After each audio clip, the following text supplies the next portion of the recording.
So guys, this was originally going to be a bit of a different video about cleaning the lead acid batteries here. They've been leaking and I cleaned them several times, however, they just keep leaking. And I looked on the forums and it seems like it's actually a problem with the design of them. A lot of people report that they get them replaced under warranty and then they just leak again. So I'm going to fix the problem once and for all, and by switching them out to AGM batteries. So in the Jeep here, I've had this AGM battery installed for a number of years, and the nice thing about them is that they last longer, but then they also don't leak. So on the Jeep, when we're going at extreme angles, one way or another, and these batteries can be completely inverted and they still won't leak. So on the truck, we're not going to be doing that kind of off-roading.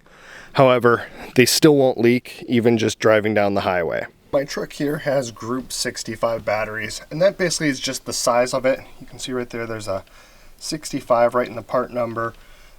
Different vehicles will have different sizes, so just always be sure to check that before buying the new batteries.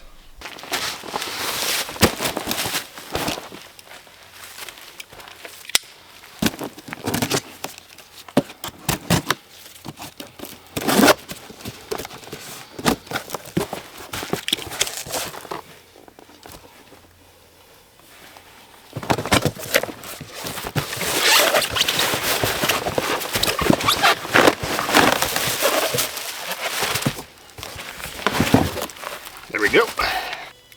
Alright, since this truck has two batteries, one over there, one over here, we are going to have to be careful when we take the hot lead off so that it doesn't touch any metal. That's why I've got this glove just to set up against anything if needed. And then this one's actually pretty easy. Everything's just the trusty 10mm. So we've got the battery support here and then the leads. Let's start with the support.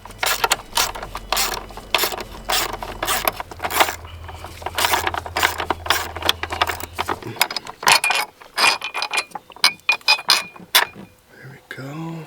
Just set that safely to the side as well.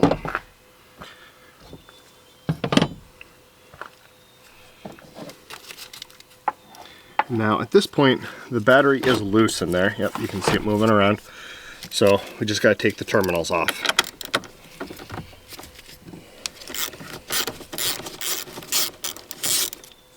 Right, we just need to get loose like that. Just enough to get these up. There we go. Previously, I installed these little guys. They're anti-corrosion washers. We're gonna just set them aside and reuse them. So this one, it doesn't matter if it touches metal.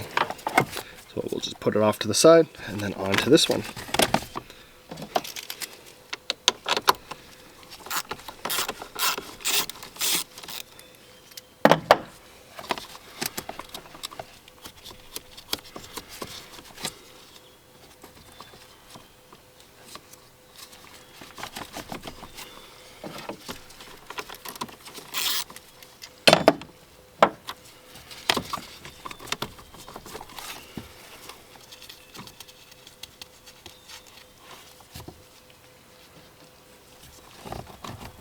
So over here, there's really no metal for it to touch, so I'm just gonna get it a little bit out of the way. And let's see here, the best way to get this up. Looks like they had handles in here, but they removed them. So I think we're just gonna have to lift. I'm gonna grab a step so I can get a little more leverage on that, and I'll be right back. Now for a step, I like just using an egg crate like this.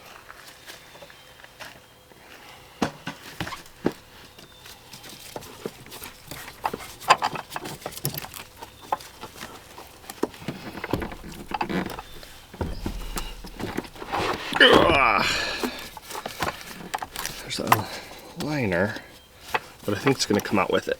And we'll put it on the other one.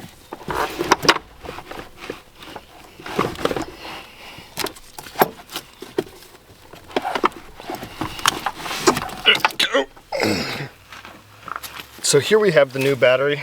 I'll get in the same orientation. Positive, positive, negative, negative. And then there's this insulation that Ford included on the battery. Let's take that and slip it over this battery.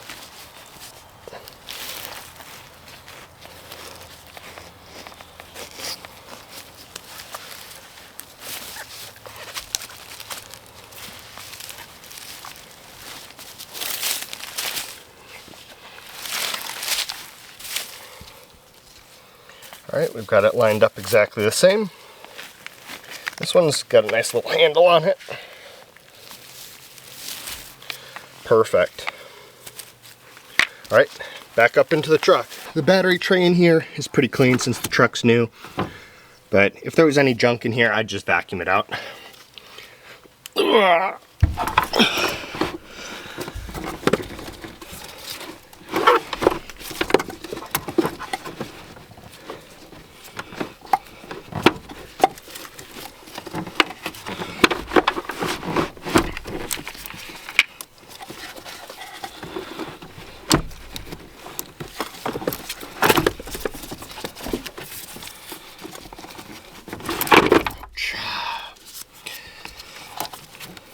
Ouch, careful of that.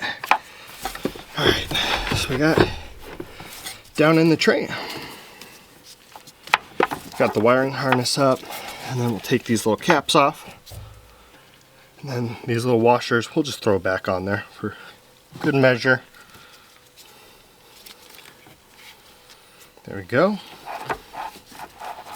And we've got the battery support.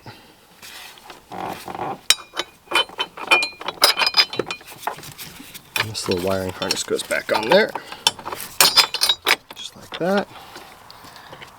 Nuts.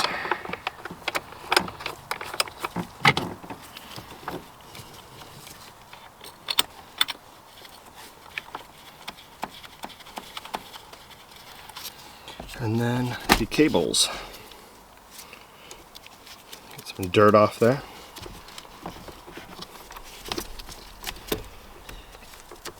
And now, normally at that step, these would spark, but since there's two batteries, these don't.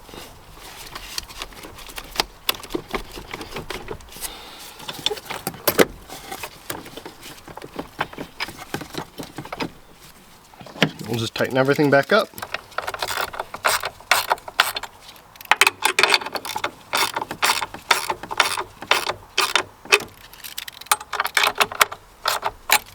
Now, all these have to be is just snug here, just so the battery doesn't move around.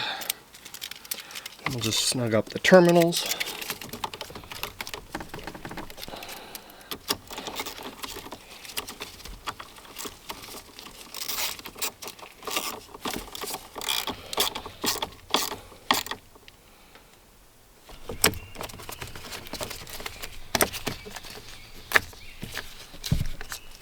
There we go. On to the other side.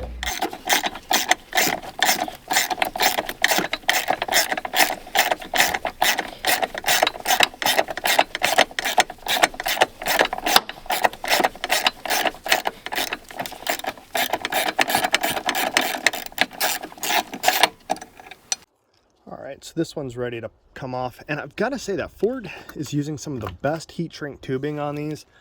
Like you can see here, it's adhesive lined. That is awesome and what I love to see. That way salt and other junk doesn't get sucked up into these strands of wire and start to make them brittle and cause all sorts of issues. So that's awesome.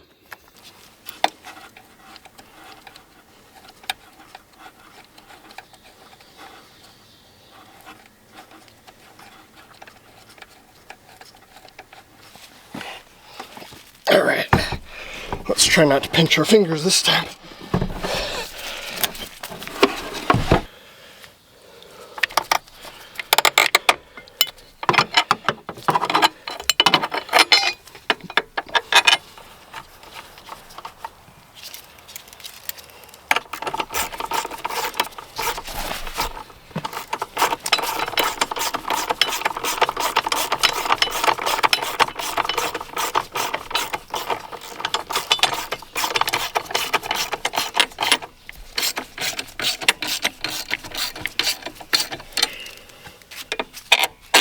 We're good to go. Hopefully those will last now another 5 to 10 years. Let's fire it up and make sure they work.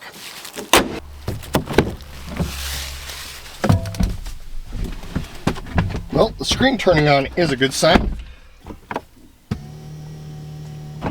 There it goes. Awesome. So one thing that is annoying about these trucks is that they don't have a gauge for the battery voltage. I don't know why. We've got coolant and everything, but nothing for the battery. And there's nothing in the menus either. All right, well, thanks for coming along, guys. See you on the next adventure.